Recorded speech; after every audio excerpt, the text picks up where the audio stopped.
We are the presenter of commercial fisheries. So, commercial fisheries refers to fishing activities conducted for business or profit purposes where fish and other aquatic products are caught in a large quantities and sold in markets or industries. So, it usually involves the use of large fishing vessels or boats and advanced fishing equipment and groups of workers or crew members. So the main goal of commercial fisheries is to supply seafood for trade, processing, and public consumption rather than only for personal or family use. So in the Philippines, commercial fisheries are regulated by the government to ensure sustainable fishing and protection of marine resources. So, Section 26, Commercial Fishing Vessels, License and Other Licenses. So, this section explains the rules about obtaining licenses for commercial fishing and other fishing-related activities in the Philippines. So, the law states that no person is allowed to operate the commercial fishing vessels and pearl vessels or fishing vessels for scientific research or educational purposes or engage in any fishery activities or seek employment as a fish worker or a pearl diver without first securing a license from the Department of Agriculture or sa kanang government. So, it also means that people who work in fishing activities such as fish workers and pearl divers must secure proper licenses before they can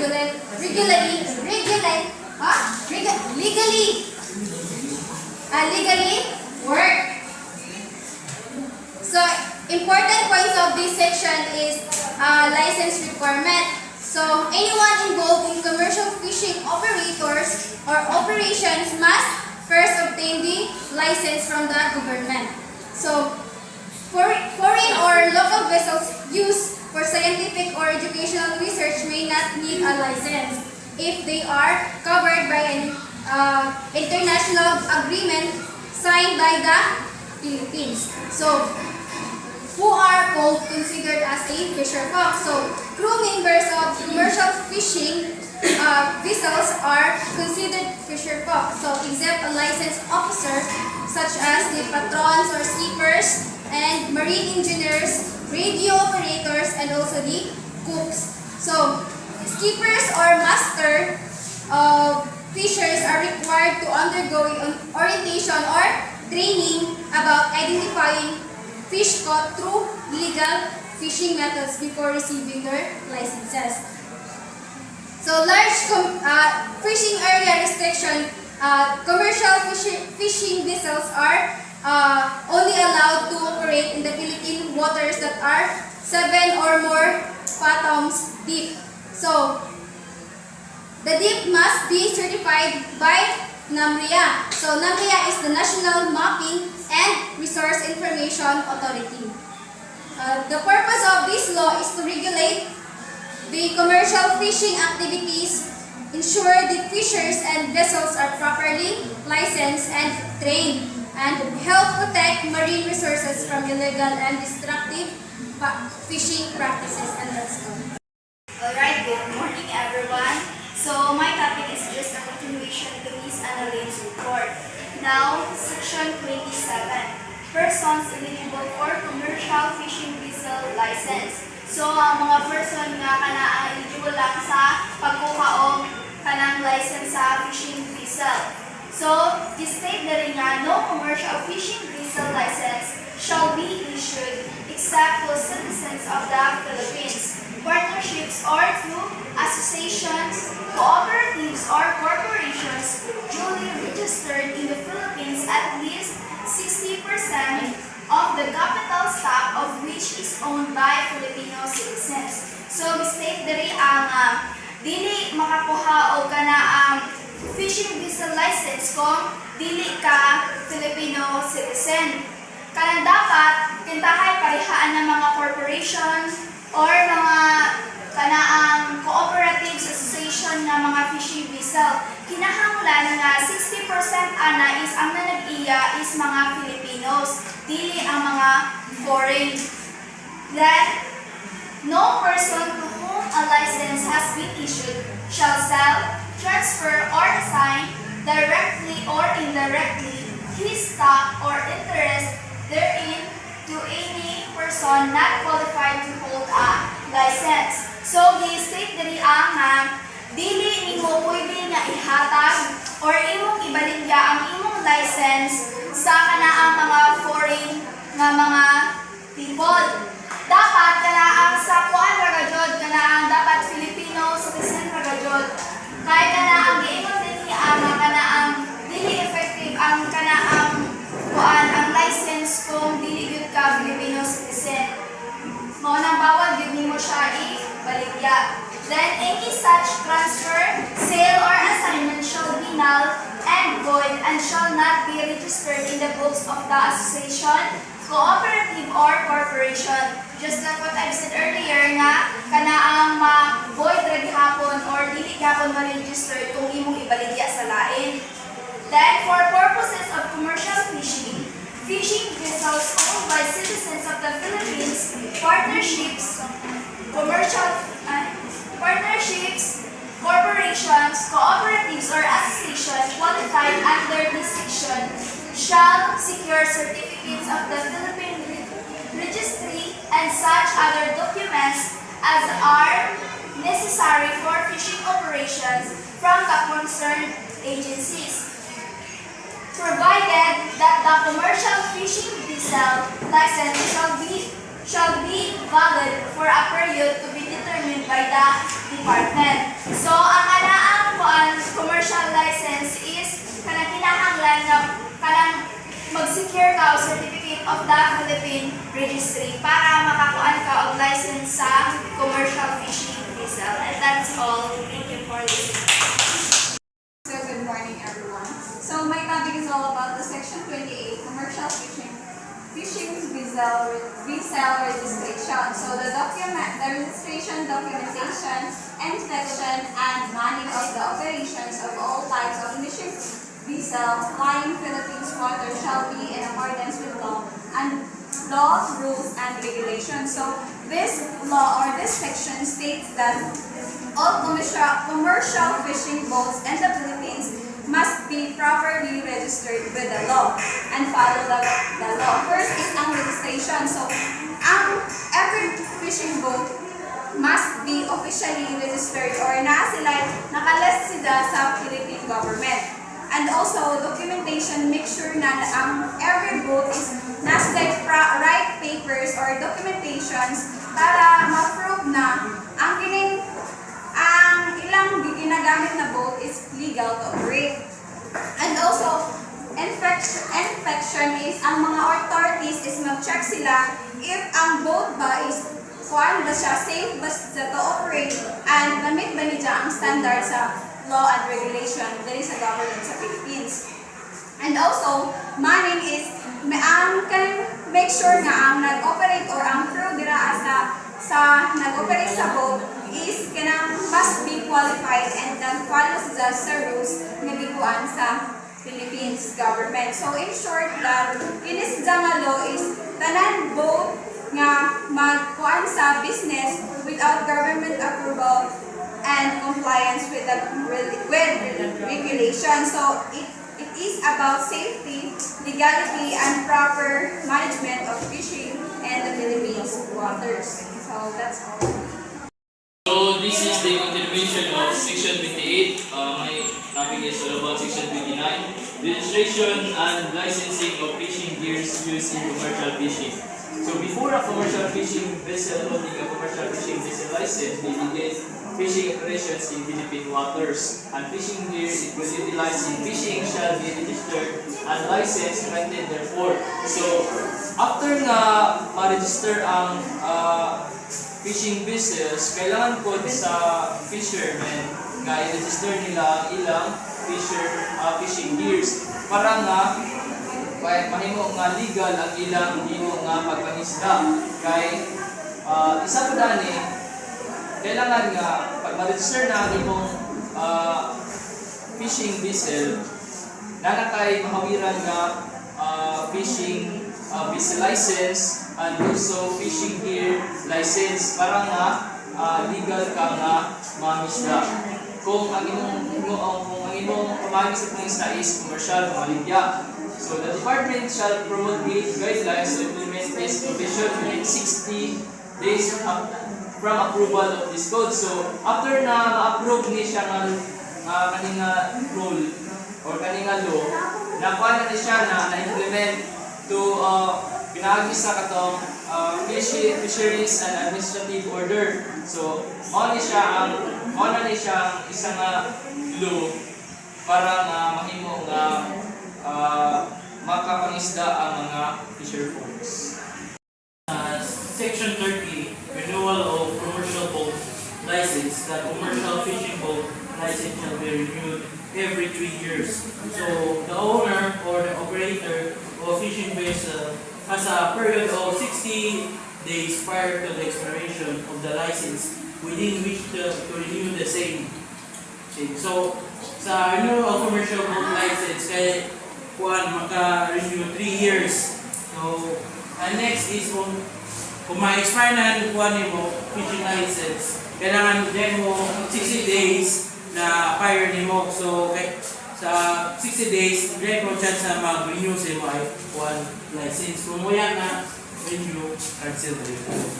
So next, section 31, report of transfer of ownership. The owner operator of a registered fishing vessel shall notify the department in writing of the transfers of the ownership of the vessels with a copy of such documents within 10 days of this after its transfer to another person. So, in section 31, report of the transfer ownership. So, kung an owner mag-transfer sa ownership or kailangan niya mga documents na ma-register, kailangan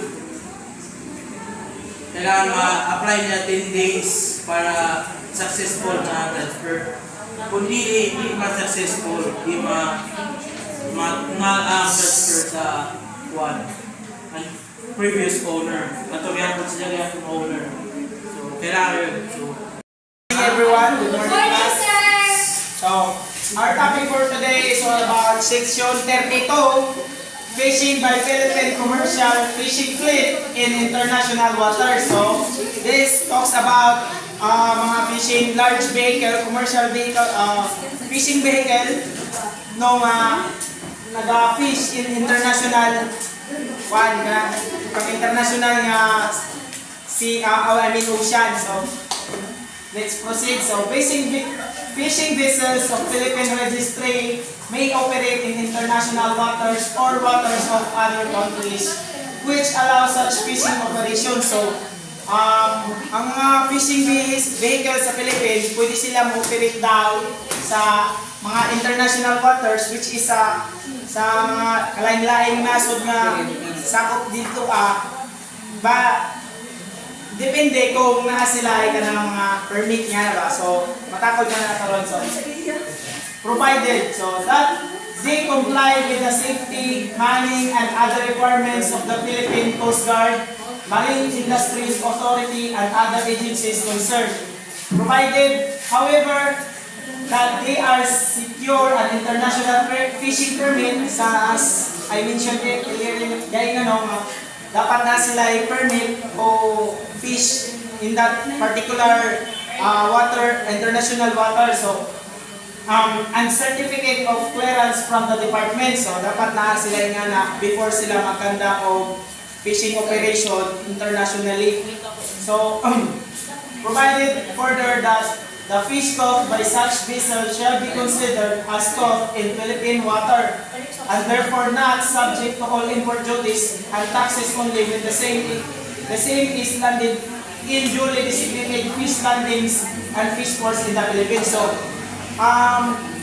diri is once nga naa mo nga itong mga permit to fish or permit to conduct fishing operation, in that particular water, international water area, if nana mo nga permit o authority sa particular country nga inyong gihatagan for that particular international water nga inyong operatan o fishing vehicle, ang kuhaan nga fishing vehicle nga bali ang vehicle na inyong gigamit is from Philippines, o even though nangisda siya beyond dili na part sa Pilipinas nga water na siya sa lain, basta kay naa siya permit of authority, ang kuha ato nga vehicle bisan pag sa Philippine vehicle to siya, Philippine boat fishing vehicle to siya, is sa Philippines gihapon to ang ilang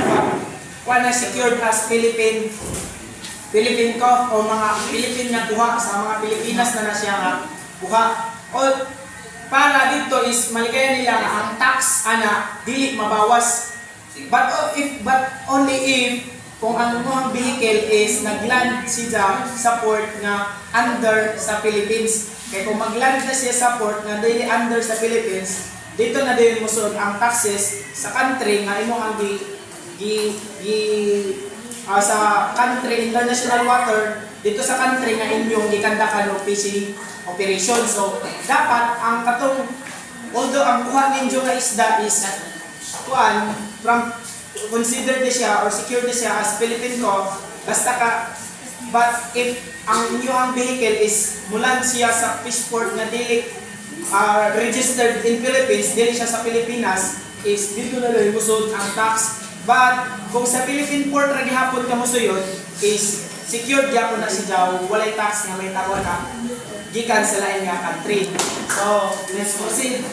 Philippines provided furthermore that landing ports established by carriers, seafood processors, and all fish landing sites, so established prior to the effectively of this code shall be considered authorized landing sites. So mga tarong explain kayo na dapat ang Philippine vessel dapat adto na siya mag-land food sa Philippine port, dili na siya pwedeng mag-land sa laing fish port para malikaya nila tong mga taxes or other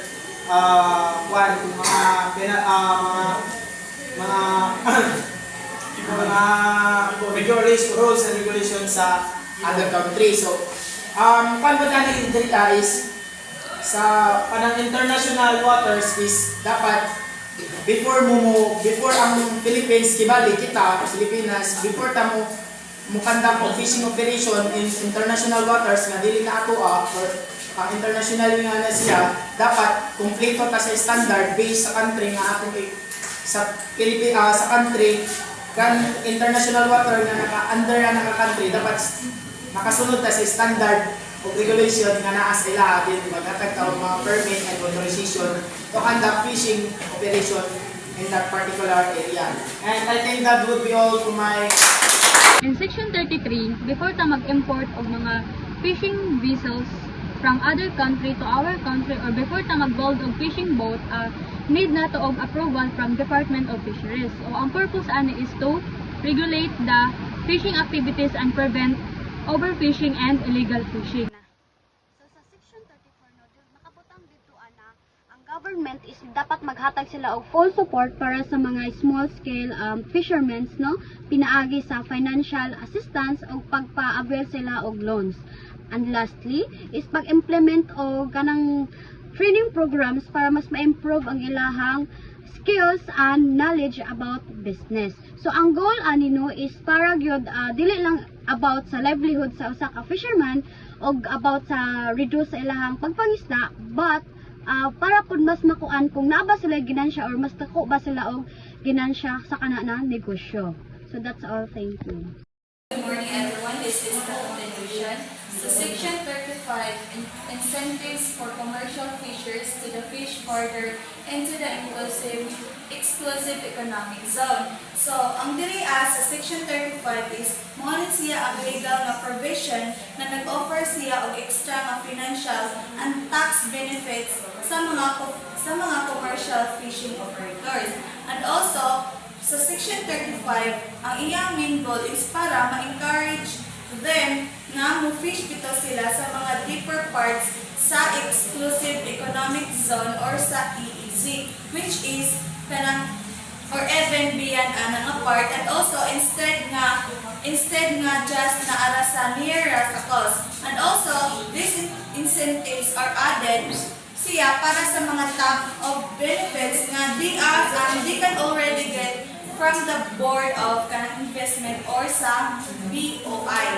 So, unsa day ang exclusive economic zone? So, when we say exclusive economic zone is mo siya ang area nga extending up to 200 nautical miles from kanang sa country's coast. So, within this zone, ang Philippines na siya special rights para ma-explore and magagamit siya sa mga natural resources including anong mga fishing or kanang fishing further into the EEZ. So, isa ni siya sa mga special nga kanang rights sa Philippines. So, diri sa letter A is long-term loans supported by guarantee facilities to finance the building and acquisition and or improvement for fishing vessels and equipment. So, diri ang section 35 is nag-provide siya para nga easy access siya sa mga financing with payment pa jud nga in terms sa spread sa over a long period. And also, ang government guarantees is nakatabang siya para sa mga fisheries para magkuan siya og mga loan para pagkuan sa ilang mga vessels sa pag-maintenance, and also para ma-upgrade ang ilang boats and also sa ilang equipment. So sa letter B is commercial fishing vessel operators of Philippine registry shall enjoy a limited period of tax and duty exemption of the import of fishing vessels not more than 5 years. So diri sa letter B is tax and duty exemption on imports.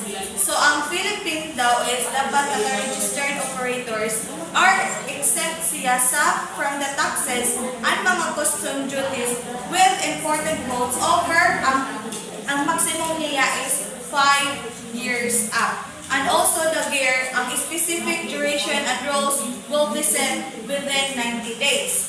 So, next please. So, sa letter C, diri nagpasabot sab na fuel tax and duty debates. So, diri or debates rather. So, diri ang mga operators sa fishing sa international waters or kanang sa mga high seas, ang maka-get sila og mga refund and also sa discount for sa mga taxes and ilahang mga duties paid para sa ilahang mga fuel nga kanang ma-use nila during sa ilang operation. And also, ang guidelines dire is makuha po na sila or ma-issue po nila over within sa 90 days.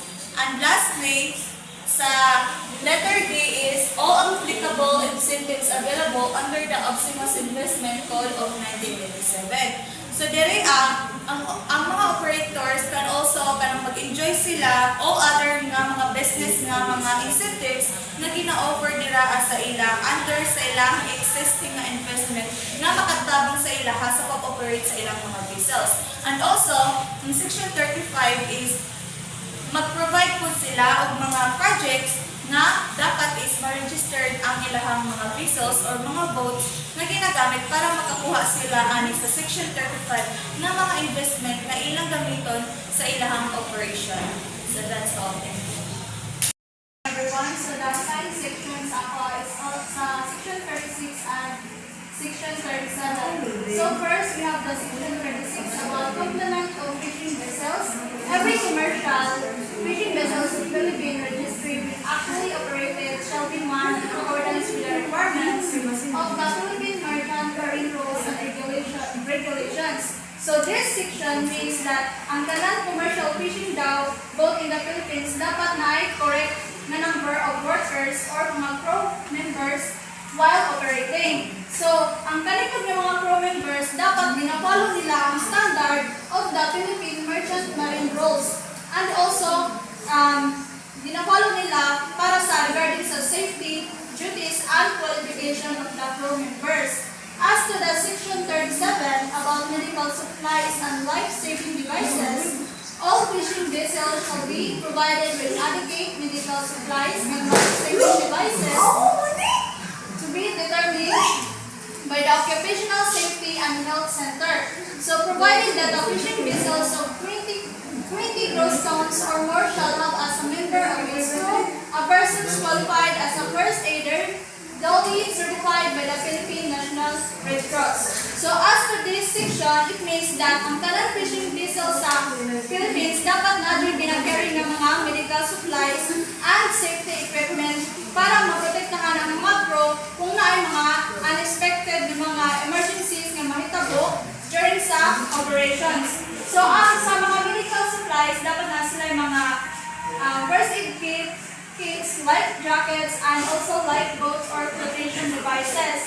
And it also stated that fishing vessels with 20 gross tons or more must have at least one crew member na well-trained when it comes to first aid and certified po siya sa Philippine National Red Cross. Section 38, Reportorial Requirements. So what is reportorial? So this means reporting information or making reports. Not just it depends lang kung gusto nimo, but it is a requirement that you must submit a report regularly. So unsa may ipang-submit ani? According to Section 38, number 1, vessel shall keep a daily record of fish. So how many kilogram of fish they caught. Also, they have to record the spoiled fish if there are fish that get spoiled. They also have to write the landing points of the vessel and the quantity and value of fish caught. It means how fish and how much they are worth, transshipment, sale, and other disposal. So, pili ang nasold, transferred, and used for other purposes. Sige, for example, ana, they caught 250 kg of tuna. 10 kg ana are got spoiled. Then, the landing point, for example, are Zamboanga Fishing Landing Center. Then the quantity value requirement example is 240 kg sold, and then ang nakuha, then ang worth is 36,000 kintahay. Then the disposition 220 kg na baligya sold. Then 20 kg for the cruise or katong mga kauban niya sa vessel for other disposal. Then lastly, dapat na ay captain certification na nag-proves that all information nga gipangsuat nimo sa imong reportorial requirement is true. So now let's move on to Section 39. Section 39, report of meteorological and other data. So what does it mean? So mayong tag meteorological, it means the study of weather and atmosphere. So anything that is related with weather and atmosphere. So this section means all fishing vessels, they are required or must also help collect and share weather and sea information while they are at the sea. So this includes weather conditions such as storm, rain, and wind. Sea conditions like waves and currents. So any important information for navigation and fishing safety dapat i-report nila. Because as we know that there are a lot of fisher who lost their lives because of weather and storm conditions. So this is a big help for every fisher folk atong mangingisda. Section 40, Color Code and Racial Frequency for administrative efficiency and enforcement of regulation. Registered fishing vessels shall bear a color code as may be determined by the department and may be assigned to interpretation. Frequency, specific and distinct to each area of operation. So, as you observe sa mga mangingisda ko, kung ato ka sa malimunan na observe ko ang ilahang color code dito sa ilang boat is yellow. Kahit para ma-determine. So, fishing boats must have a specific color code for identification, no? Diba? And a specific region frequency for communication. So this helps the government easily identify and monitor fishing vessels in different areas para sa nalimuno. Then Section 41, Passage. Commercial and other passage not in the regular conduct of fisheries activity shall be made as designated additional lanes. So ships or boats that are only passing through are not fishing must stay in the proper navigation lanes or routes. So this is to avoid disturbing fishing activities and to keep the sea organized and safe. So naa sila kuan kanang kibali passage nga kanang bitaw diha ka sila taman, di ka sila pwede mo adto dito nga area. So next please.